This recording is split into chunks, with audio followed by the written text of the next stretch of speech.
board members, we're going to go ahead and get started. Calling in or not? Michael Malloy was going to try to call in, but I haven't heard anything. Do you want to, will you email Bev? No, he was just going to call in on a phone. Okay. Okay, board members, are you ready to get started, please?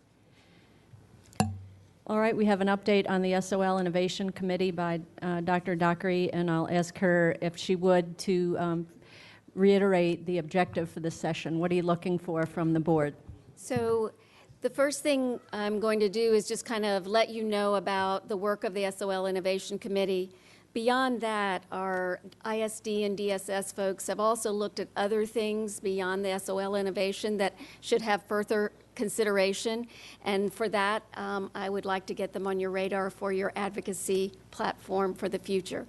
So some of this is work that is clearly on the state's radar through the SOL, and other is things that we should be considering in Fairfax County. I asked Rich Polio from our ESOL office to be here because there are many things and tests that we have that we should be asking for different kinds of waivers from the state on. Marcy Neal is here, and our counseling, director of our counseling office, as well as Kathy Oliver. I saw Kathy back there, because she's also been working with us very closely on what if we did X, Y, or Z. So the other thing that Michael and I were working on, we were going to see if he could be here for this, but he's busy today because the budget was released yesterday. And but he did work on, he and I were on the phone looking at the SOL Innovation Committee proposals along with your legislative program, and did a crosswalk of those, and that's posted, but we didn't post it till this morning, so if anybody needs a copy, I have them here. So I think that helps as you look through and we talk through the SOL. You can glance down and say, oh, this is something that we're looking at already, and thank you, Mrs. Reed, for that suggestion.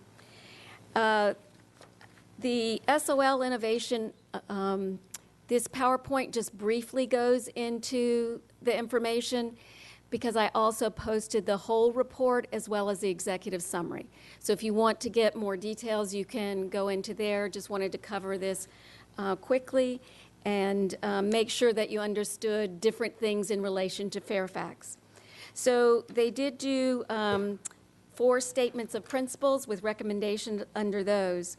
And for the first ones, we are looking at recognizing student growth. And there are 2 things really to note: that they were looking at a review, a revisement of the standards of accreditation. So currently, they set up their standards, their AMO, and you either are accredited or accredited with warning. And this one really says there should be other categories that say if the school is making progress in reading and math, or if the school has students that has a growth trajectory, that there should be some provisionals, not just putting you into sanctions when you're making clear progress. This does have an effect on us this year, because when they took the reading and math, the science and social studies and writing SOLs out, we're going to be very impacted by students, schools that are making growth, but when they remove those tests, it looks as if we're not. So Dr. Garza is working. We had a call with the state, and we're working on that. But this whole section was really to say there should be some other levels before you go into sanctions when you're clearly on the right trajectory. This also is looking at funding for the CAT testing, which we talked about. The 6th grade does this year, and then they're put into the budget this year for to expansion for 7th and 8th, and that's the computerized adaptive testing for math, and that is the one where students get different questions based on what they're answering correctly, and it is individualized by student. It's a good experience, a better testing experience for students, and then it's a little bit more problematic in finding the patterns that help us with instruction, but it is much better, and states have been using this for years and years. And so this is the first, this year's sixth grade is the first, and looking at math in the future. And I think the budget this year had about $600,000 or $700,000 to continue to expand the CAT testing. The other, number 5, is controversial too, is support funding for elementary and middle schools for expedited retakes. So there are two views of this. One is we've got a handful of students that just missed the SOL, and not only does that have them failing, they might have failed by 1 or 2 questions, but it also puts a school into sanction when at the end of the school year after the testing we actually have a month and we could do some very specific reteaching and then retesting. So that's on that side. On the other side is how many times are we going to test a kid? In Texas, you take it in March and then you keep taking it until you have a lot of opportunities. And there are good things and bad things about both of those. One is you're trying to get minimum standards, and the other is this a valid test for consistently taking the student back to? I think what I like about the recommendation is that it is an option, not required, and that parents would have the rights to say, no, I don't want my child to take that test again. So with this, you do have some flexibility to say, you know, this group of students just missed it, just like we do in high school. Let's look at some of those strands and give them an opportunity to demonstrate their knowledge on another day. Any questions about that? The next principle was looking at college and career readiness, and also really changing the skills that are demonstrated on SOL to something much broader. I would say that we're early in this section in Principle 2. I think there's going to be a lot of movement on Principle 1 more quickly. But Principle 2 requires that there be a lot of discussion on the verified credit and different pathways. Whoops, thank you. And I think that we have started in this path. So we do know that some schools use the AP and IB as substitutes for the SOL, and we can expand that by as much as 3,000 tests if there's a combination of awareness by the schools, a good vehicle for this to be uploaded to the state site, and as also you do have to understand that those tests are given, and then you don't have the opportunity for an expedited retake. So there's a little bit of risk there. So you have to really look at who are the right students for the different options for that. And I think there's also some talk at the state of just going back to the days where we only gave the tests that were required by the federal. So those would be the only required, the SOLs. And then there would be options in all other areas for different types of assessments. So for Principle 3, I think that, again, this is looking at the whole assessment system, and there are places where this is happening. Certainly within our own SOLs, they are having more rigor and they're putting more skills into the SOL, and we know the new SAT is focused on solving or doing your reading and math through science and social studies. So they're adding content and application into those, very similar to what PISA does. And so there is a lot of look at our SOLs, what are going to define us as a system.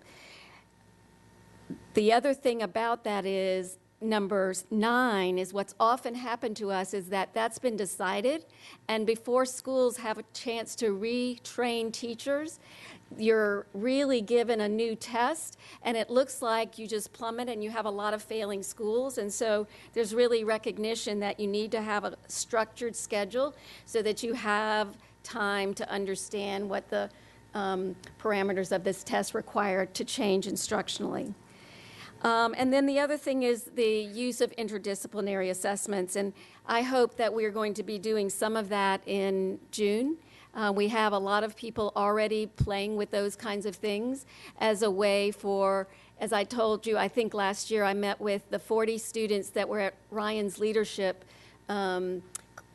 event, and I asked them to tell me how they like to demonstrate their knowledge, and they talked about simulations and what were I'm trying to think, they liked debate. Projects, performances. They like projects, they like performances, and you ask them why. We like to defend our thinking, and so I think there's a lot of opportunity for us. One of the problems with this that I think we have to be really aware of is to do this well. We can't do this statewide and think that it's going to look the same everywhere. So I think we have to have a lot of local autonomy to make this, and I think that there's a good way for us to have local autonomy and make sure that across our district everyone has the same opportunities, but to do that across the state, I think is very problematic. So this is one we'd want a lot of local autonomy on. And we are in the month of, it's the beginning of March, we're doing something a little bit like this with Ed Leader. We have 6 science teachers, elementary schools that have volunteered, and we're going to all administer the same earthquake task, and then the teachers are getting together and we're seeing how we score it to say it's not a big end of the year test, it's just a task that's done at the end of the earthquake unit, which is done in the rest of the country at grade 6, but in ours in grade 5. And then we're just going to talk with those other districts and across our own teachers, how does it look to use not a big, huge unit, but a task so that we can ensure that the students in this school and this school and this school have the same instruction on the task and the rubric is scored the same. So that's happening, and we get the support of the Carnegie Foundation and Ed Leader because they've been working on this nationally. So just 6 schools are doing that pretty soon. Also with that, the next recommendation is that the Governor and General Assembly have funding to support this. And they started this this year. Craig Herring is part of a group that meets with Region 4. And Region 4, I looked up because I couldn't remember all the schools. We have Fairfax, Falls Church, Arlington, Alexandria, Manassas, Manassas Park, Prince William, Loudoun, Fauquier, Culpeper, Orange, Madison, Page, Rappahannock, Warren, Clark, Winchester, Frederick, and Shenandoah. And why that's important is those instructional directors like Craig Herring, they're all meeting. And while they're meeting, they are planning Teacher Summit this summer. And the teachers from those regions are getting together to work on tasks and to share so that it's a bubble up from teacher perspective. And Craig was instrumental in working with that group to write the grant, which we did get, and the money goes actually to pay teachers to work on this. And that was the state's approach this year. They said, we don't have very much money, and what we'd like to do is to seed this by region so that everybody's thinking can help each other. And I think that's been very good, and we'll also be able to use our science to help inform that when that summit happens this summer. And I think that goes with 12. We need to learn best practices and disseminate that. Also, do that before there's any kind of accountability for by-pupil reporting. We should not have by-pupil reporting when we're trying to put assessments within the scope of when things are taught, and we need that, and that's what you all are going to certify this year, that we instructed and assessed, but we're not giving to you the rubric for every student. We will have a way to do that, just like we do with the Global Technology Awareness. We have some platforms where we could aggregate rubrics in the future, but we need the state to make sure that we have time to do that. The next one is our further opportunities that we have, and I think these are, some of them are ones that we mentioned before. We want to make sure that we have local assessments, and we say local, not state assessments that could count for some of these things. We also want to make sure that, that they not have to take additional SOL tests, and schools would not be penalized for their participation. So that's another really important thing. If we substitute tests, then you have two scores, your participation and your pass rate. And we want to make sure that if we use the other scores, that we're not penalized for the participation rates, because they are participating in a testing, it's just not the SOL. The other thing is, the next third bullet, we need to have a lot more alternative assessments. They have gotten away from some of the offerings for special ed students, such as VGLA. Those are still available for our English language learners and some special ed students, but they have, this is the place where a new test was introduced. It wasn't used in the best way possible, and so where there's misuse, as in too many kids were VGLA'd, as a verb, they took away that opportunity without saying, how can we train better to make sure that we match the test with the student? And so removing it completely is not the answer to misuse of the test. And that includes the reading through L's and the PSAT and work keys. Some of these things should be substituted for our students. The next one is one that, and Kathy and Rich have been working on this, so I may ask them to talk to it a little bit. Right now, the plain English assessment is an assessment that meets all the rigor and standards, but it's written with plain English, simplified language. And right now, students who are WIDA levels 1 through 3.5 can have access to that. And we believe that students should have access to that through 3.99. So right up until they were WIDA level 4, because it's a rigorous test, and it's just disadvantaging them to taking this test. And it would impact, I had those numbers, Kathy, would it impact about 4,000 students, am I right? You want to come on up? You want to come up, Rich? Because I know you guys have been working on those numbers. So, and when we ask, why isn't somebody else at the state asking for this? Well, 37% of the EL students are ours. And so those 37%, we need to be saying that for these students, we are putting them at unfair advantage when the plain English test is not lowering the rigor and it's not lowering the standards, it's just making it more accessible for them. Yeah, and if we you want to click on this? If we expanded the use of the plain English to all students who are in levels 1 through 3, that would add yeah.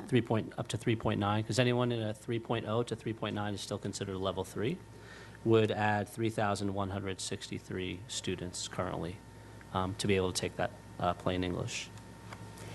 That's something that is so simple in my mind that we have to advocate for those students. We'd actually like to see it in content area tests as well. So not just math, but if there were a plain English science, a plain English social studies exams, then still, because we want our students to learn the content, but if it would be simpler language on the test.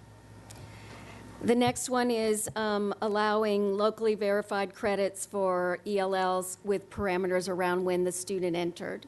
And the next one as well, allow ELLs 2 years in the U.S. before factoring the scores into your accountability. So that doesn't mean that we don't instruct and assess. It just means that for some schools who are having a lot of mobility, that you would factor their scores in after the students had been in the United States, in their schools for 2 years, in the U.S. for 2 years. The other thing with accommodations is with more online testing, two things have happened. The extended time that trigger pencil and paper, which also allowed things to happen over 2 days, has been removed. So you take, oops, thank you. Oops. So in the past, you could take this over 2 days. And so for the language learner that is reading slowly and carefully, that allowed them. Now that it's online, they have not made that available. And that just pushes you back onto the pencil and paper, but they don't have that, not everyone is allowed that. Right, yeah, so right now, if we wanted a student to continue to take it online, they have to complete it in one day. So we'd want them to be able to still continue with an online version that's available over more than one day. It would help them. And then the last one, Rich, I'm going to have you talk to a little. We wanted to show that we have really strong results when our students are in our LEP or programs for 7 years. But once you reach a certain proficiency level, you're bumped out of our accountability as opposed to being captured in that pool of students who could be in the gap group. So we'd love to see students who we call EverLEP. So students who, for example, if you came to Fairfax County Public Schools in kindergarten, and then as a sixth grader, you are now a level 6 and 6A and 6B in sixth grade, seventh grade. As 8th, 9th, 10th, 11th, 12th grader, they're no longer in the LEP subgroup. They're not counted there, but they're still perhaps a bilingual student at this point, trilingual, who knows. And so we would like for those students to be included in the LEP subgroup as because they've had success in their language learning, and so that way they would count in the LEP subgroup for their SOL tests as well, which currently they do not. The last one, which is not on the PowerPoint, but that Marcy and I have been talking about, is the personal finance course has created a number of issues, not just with schedules and students fitting in courses, but with the requirement that if you come into the 11th or 12th grade that and you haven't been in Fairfax County, you have to take that course. And so we had pushed forward that be considered as a possibility for a waiver of that course. And there's two categories of students that really impacts. One is the military student coming from overseas or all around the world, and then they get here and they've taken everything they're supposed to, and their schedule is blown up because they have to take that course. And the second one is the ELL learner, who we can get a pathway to a diploma, but that's not the course that is going to be the right course for them. So that's a place, and I don't know, Marcy, if you want to speak to that any further.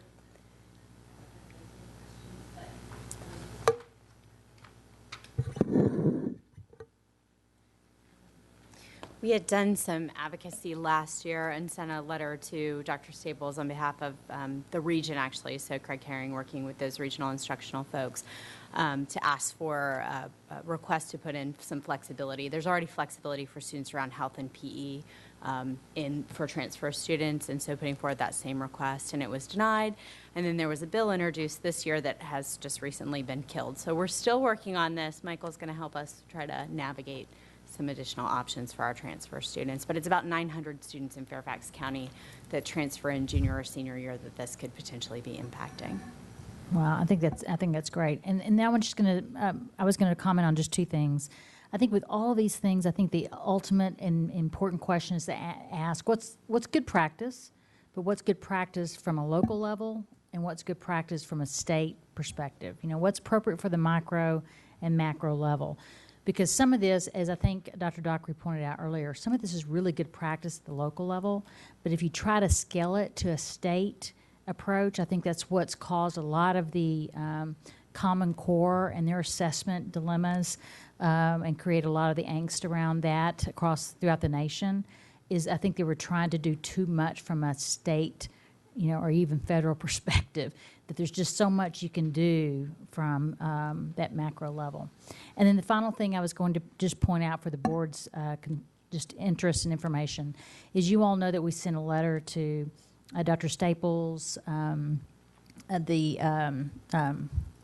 Horton, just everyone that was involved. What I just said, Holton, thank you. I just was drawing a blank.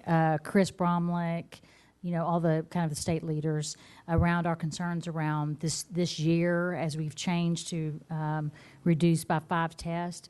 And the reason I bring that up is it's caught their attention. I was very, very impressed and pleased. They actually scheduled a video conference call with us this past Friday, and they had their entire team there on their end, and we had our team on our end. And I think there was a real serious interest of looking at solutions.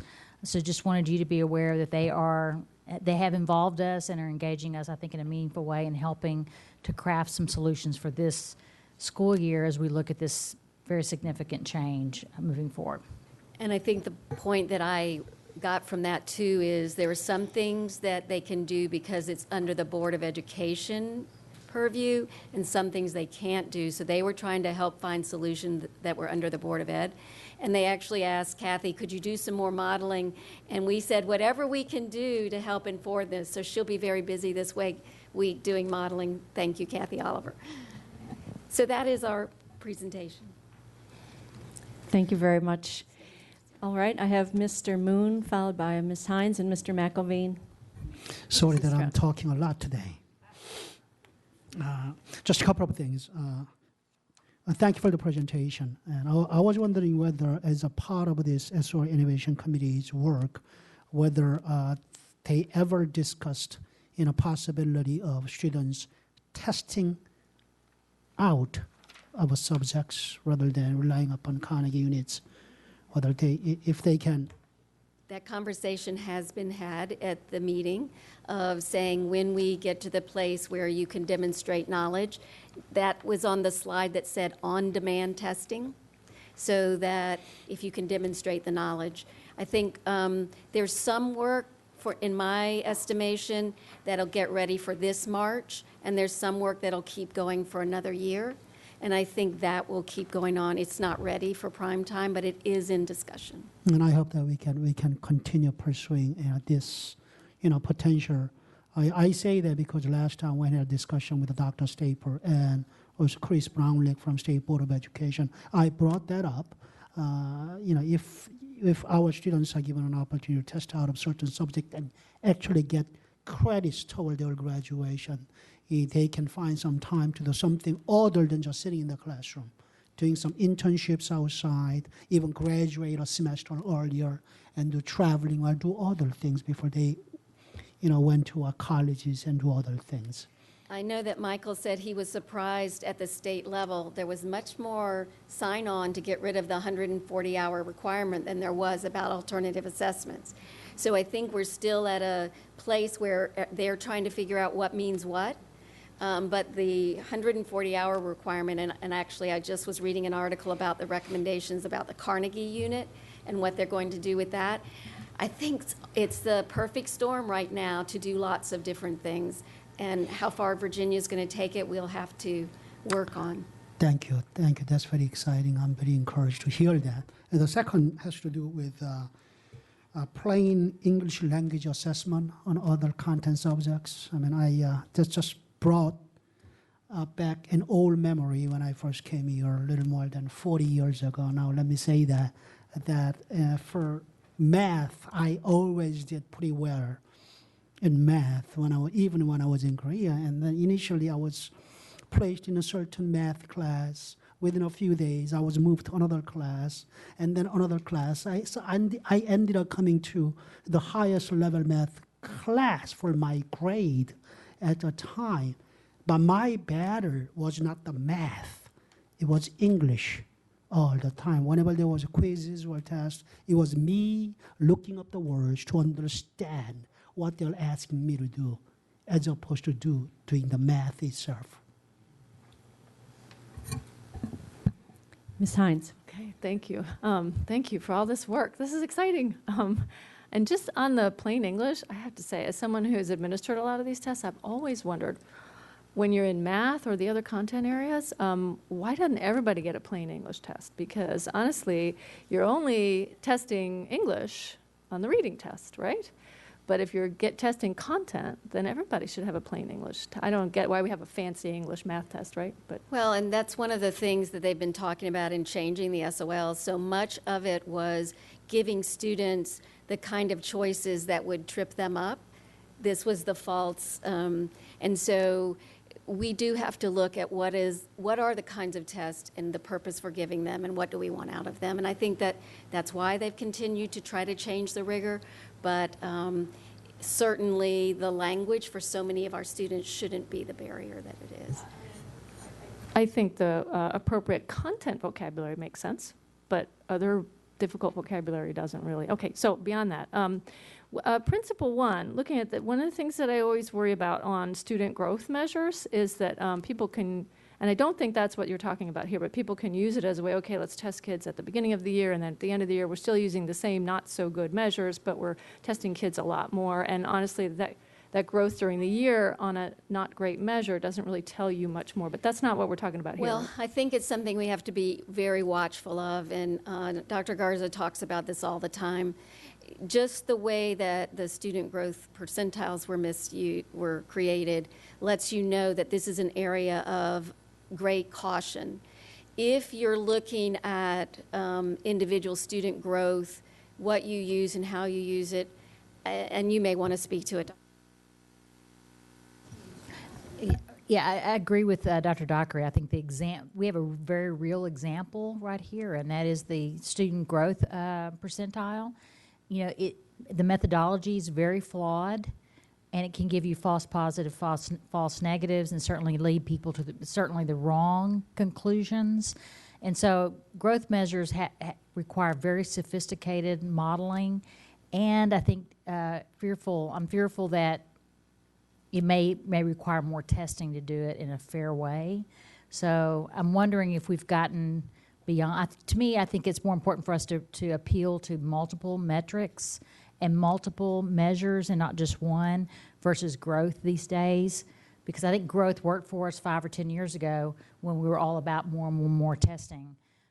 So I worry a little bit about growth in the way in which we think of it today, because I think it would require more testing versus less testing. Now, there are two things. One, the simplified model that they're proposing for next year is better than this year, but still does not allow you to capture your past advance, right? So you don't get to capture for kids that are growing on the upward end, which is where a lot of our kids are. So that's problematic. But they are talking about, so if you're individualizing this and a school looks like they are failed in reading, you could substitute your DRA scores as a way to go into provisional as opposed to another measure that shows reading. And so that, I think, if we're looking at, it is, right. So go from one problem to another problem.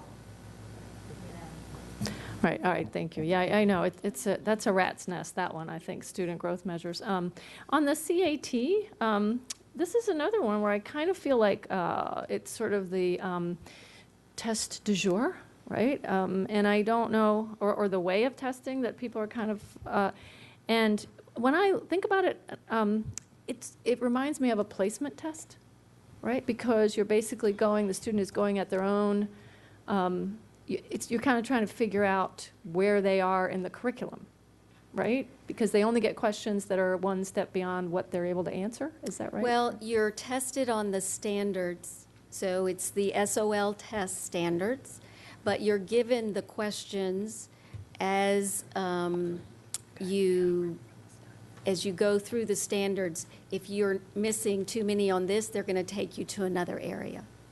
So the idea being, I'm not going to spend the whole day in a cesspool of failing. I'm going to get to move on to something else. Okay. That's correct.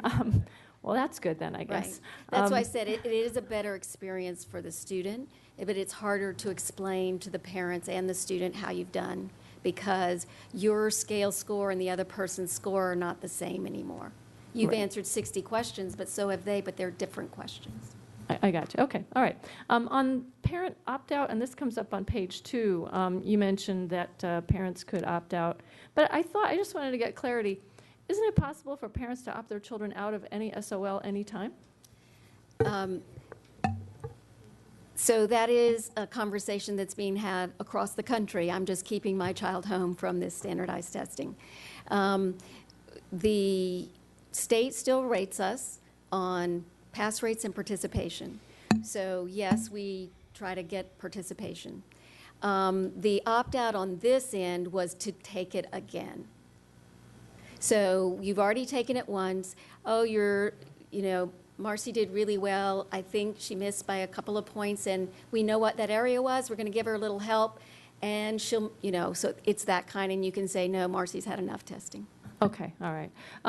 So on page 4, I just have 2 more questions. I'm sorry. Page 4, item 9, I just wanted to say I do think that it's critical that all of this be done on some kind of strategic schedule that gives us, breathing room to let go and build and all that sort of thing. And so I'm glad that that's in here. And sorry, last question. That's the one I worry about the most, frankly, because Yeah. just so you know, Yeah. the legislators on the SOL Innovation Committee assured us that they were not going to piecemeal grab things from this to put forward this year, but they did. But they have. And so that's the one that worries me on the giving you enough time. Right, because what they're piecemealing, grabbing is the extra work.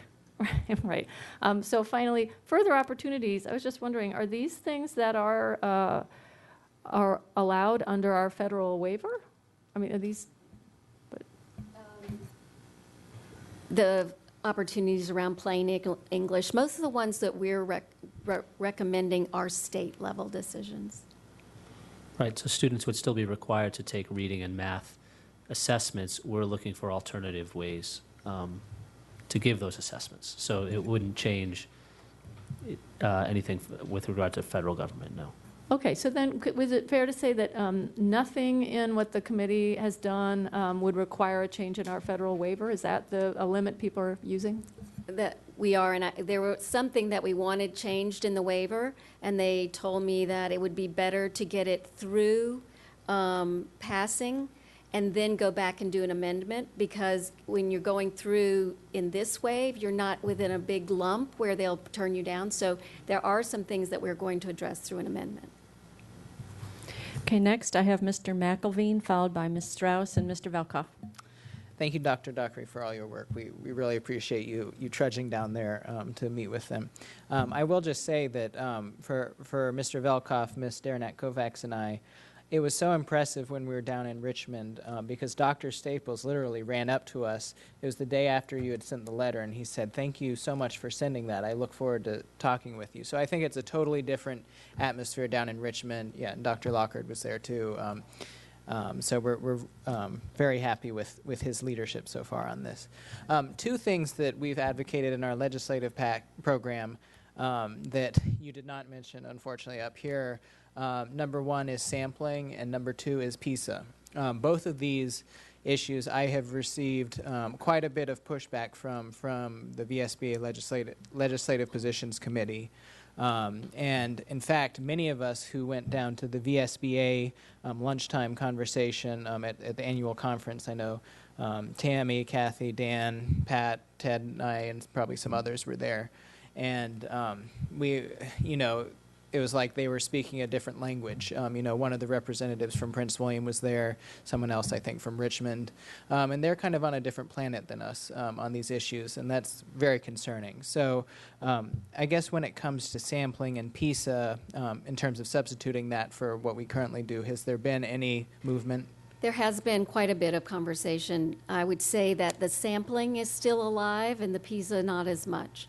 I think that with the sampling, we've also talked about that within if you are accredited for a longer period of time, and if during that period of time you had some test scores that had you going backwards, that you could do sampling as opposed to testing every year during that 5 years. So we don't want to lose the accountability to all students if we gave you, but the ability to do some sampling within your time.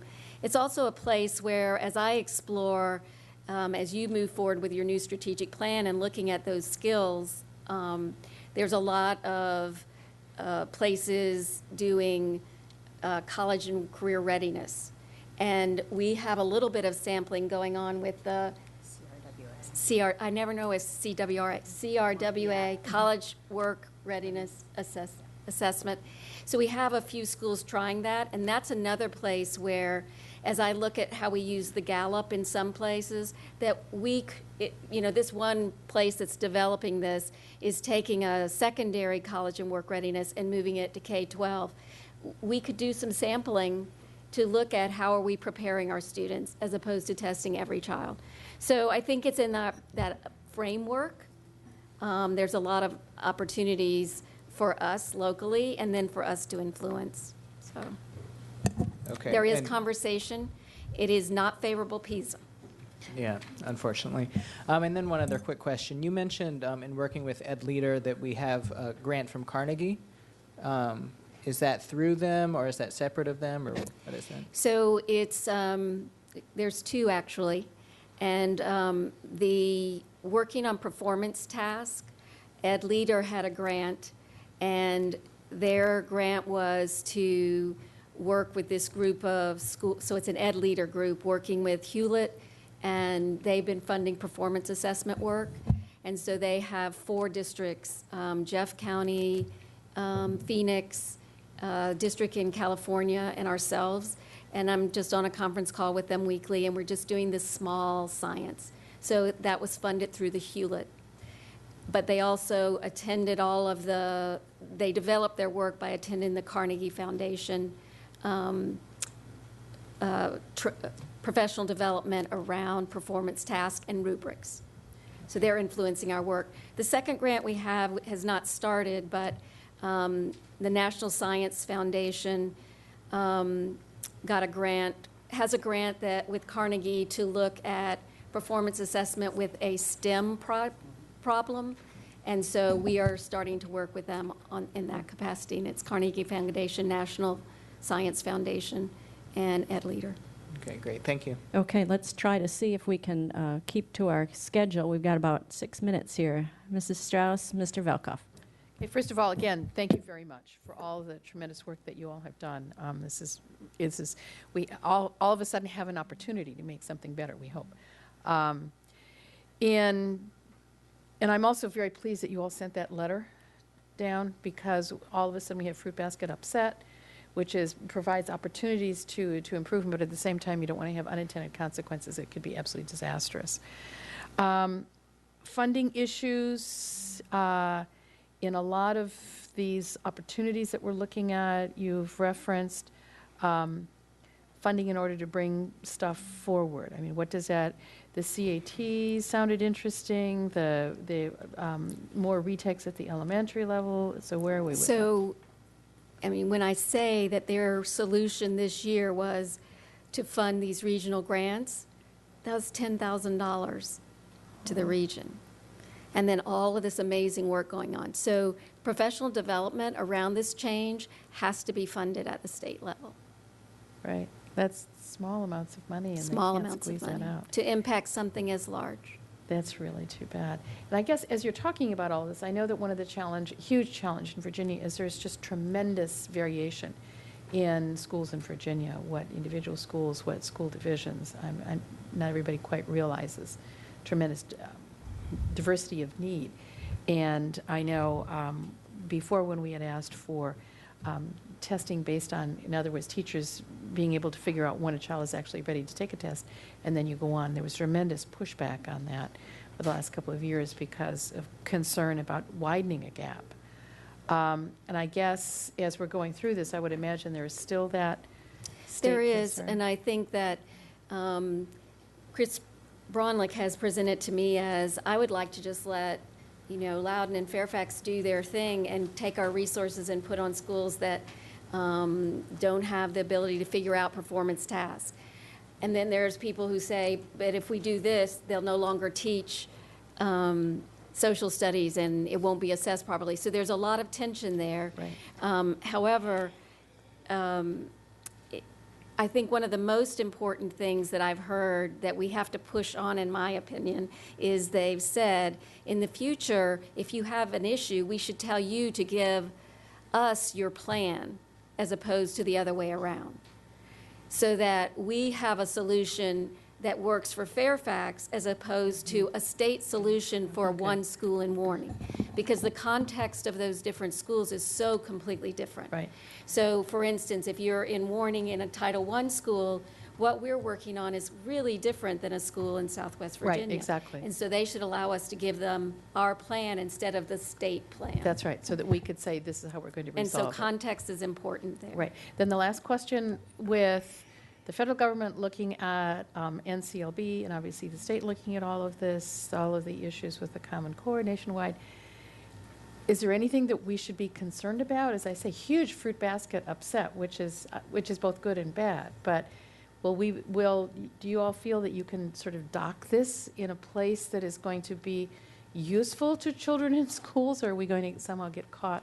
Well, Dr. Lockhart sent me an email that said, put on the brakes. Right, well, that's right. So, because we just saw all of this Right. turning and Right. churning. I think that there's two things. One, we have to push for just the federally required test so that we Right. we don't get too caught up. Right. Two, I think that the thing that I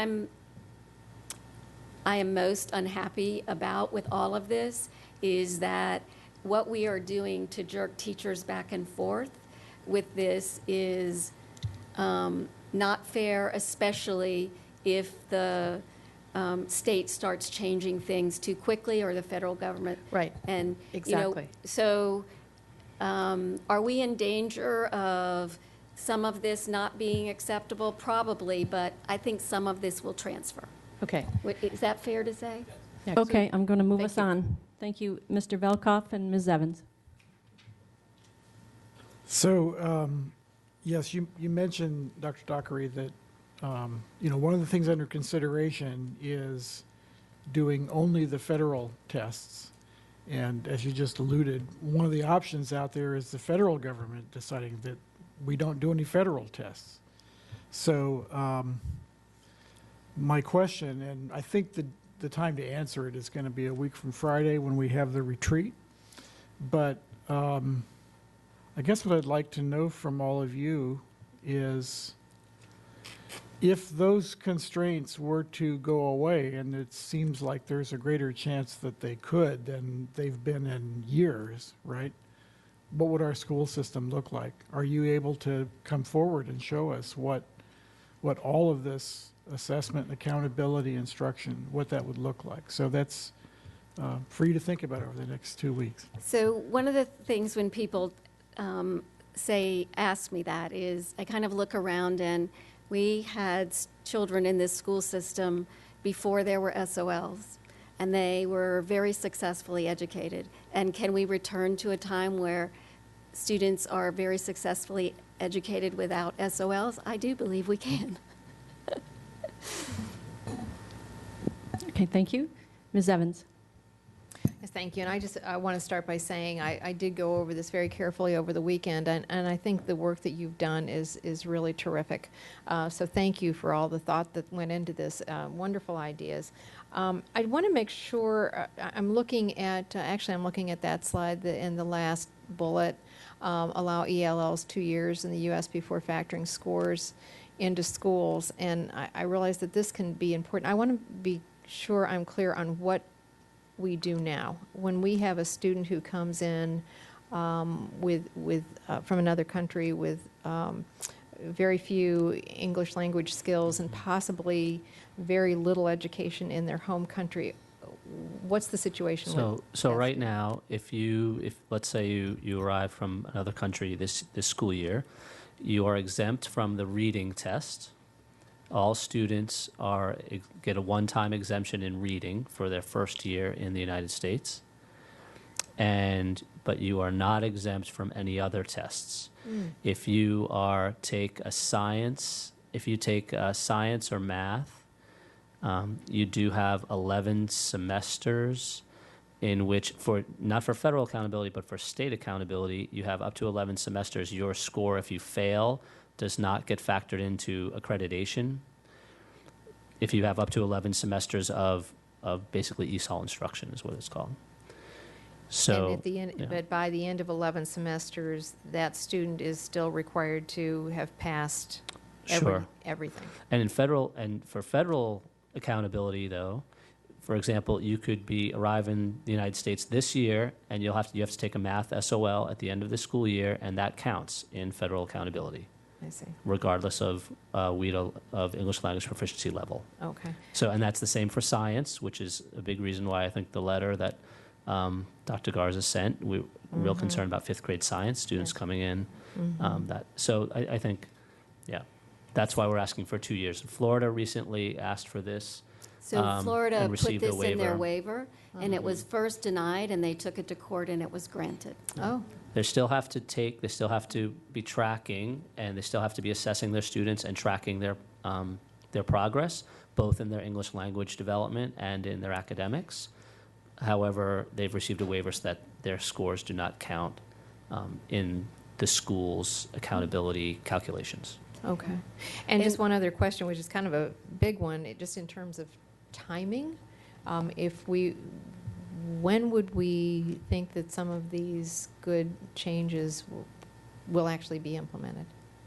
So for the ones that are not further opportunities, the ones Yes. being entertained by the SOL Innovation Committee, we'll be making recommendations for round 1 in March. I'm back down in Richmond on the 26th, February 26th, to work on this year's. And as I said, I think it's going to still just be a small chunk of what needs to be done. Okay. Thank you. Marcy reminded me that where that 2 years really hits kids is elementary, because they have different courses at the high school, and so they have different options. But at elementary, you're coming in and taking these tests, right away, and middle, right, and middle. Okay, thank you. I'm going to have the last word. I have 2 quick questions. One is, there's so much, it's clear, so much good thinking that has gone into this and effort on a lot of people's parts. Does this work to date reflect input from our teachers and the folks in the classrooms? It does, as the SOL Innovation Committee. They have the state FEA rep on the committee. They have lots of counselors, teachers, AFT, is Meg? Yeah, so Yeah, they sit on the SOL Right. Innovation Committee. I saw the list of who was described in there. I just wondered about our teachers in particular, since many of us have heard them speak for years about the SOLs and the burden of testing. I just wondered if, in particular, have we asked for their input, or is that reflected? So where we're doing that in a bit is that we really pushed hard to say, so the SOLs are going away, we're not giving you a required test. We're going to take some time to figure out how we build performance tasks. It's really hard because some people like to be given things and there's ambiguity, but we're working with, I have a high tolerance for ambiguity, and getting to a place where you're not just replacing one requirement with another requirement. Good. But that will take some time, and we're going to churn a little bit while that goes on. But the purpose is so that teachers can use this as part of their instructional practice once an SOL is taken away. Excellent. My last question, out of this list of all these items, are there 1 or 2 maybe that you view are the most important or the most impactful that we should focus on, perhaps as a board, since there's so many things here? Well, I think I think the ELL assessments and how they're counted it's killing our schools that are already in poverty and already struggling, and they are things that we are instructing these students, and we have WIDA to show how the instruction changes, and so those are things I think, and Dr. Garza, you may take it from there. No, I was going to say, I just want to remind the board, you actually have designated Friday afternoon, evening, essentially, prior to the retreat. I forget the date now, February 20th, right? To specifically focus on assessment and accountability or accreditation. And we've been working on some examples of what that could look like. And so we're trying to, I think that would be the opportunity to kind of synthesize some of this for the benefit of the board to be able to take it and advocate for it. And we will be addressing in that students, ELL students. Excellent. Thank you all very much for the presentation. I don't believe we have any next steps, so we'll do about 1 minute to have staff do a do-si-do, and any board member that needs to. 2 minutes, okay. All right, 2 minutes it is. So we're behind schedule, and I know that there's going to be a lively discussion on facilities. So we'll start at 10 after.